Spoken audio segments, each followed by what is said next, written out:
సినిమాలో మీరు మీ పాత్రలు వేసుకోండి, ఐటెం సాంగ్స్ ఉంటాయి, అక్కడ కాసేపు చూస్తాం, ఆ 2 గంటల సినిమాలో ఎంజాయ్ చేస్తాం, అంతవరకే. కానీ బహుశా మీ భర్త మహాశైలు ఎవరైతే ఉన్నారో వాళ్ళని తీసుకెళ్లి ఒక పద్మశ్రీ అవార్డులో పద్మభూషణ పురస్కారాలు ఇప్పిస్తే సరిపోతుందేమో. నేను రాష్ట్ర ప్రభుత్వాలకు విన్నపం చేస్తున్నా. ఎందుకంటే ఇలాంటి వ్యక్తుల్ని భరిస్తున్నటువంటి మీ భర్తలకి ఒక నమస్కారం మీకు. ఎందుకంటే ఇది సాధారణంగా ఉన్నట్టు కాదు. మనకు గురువులు ఉన్నారు, మనకు ఒక ఆచార్యులు ఉన్నారు, గరికపాటి వారు ఉన్నారు, చాలా చాగంటి వారు ఉన్నారు.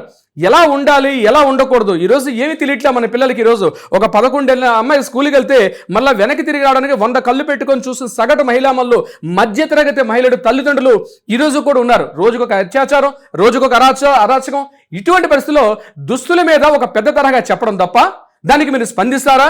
స్పందించి తెలుగు రాష్ట్రాలు ఇదొక చర్చ, ఇదొక రచ్చ. నేనేమంటున్నానంటే ఇంకా తెలుగు రాష్ట్రాల్లో మరి ఏం సమస్యలు లేవా? 15 రోజులుగా ఇదే పట్టి పీడిస్తోంది. నేను చెప్తున్నా, ఇలాంటి నాన్ వేస్ట్ లాంటి వ్యవహారాలు పట్టుకొని వీడికి కరోనా మహమ్మారి పుట్టింది. వీడికి నేనేమంటాను, అంతకన్నా భయంకరమైన వైరస్ ఏది ఉన్నట్టుందేమో. ఇలాంటి వ్యవహారం ఇన్ని దేశాలు తిరిగి వచ్చాడు.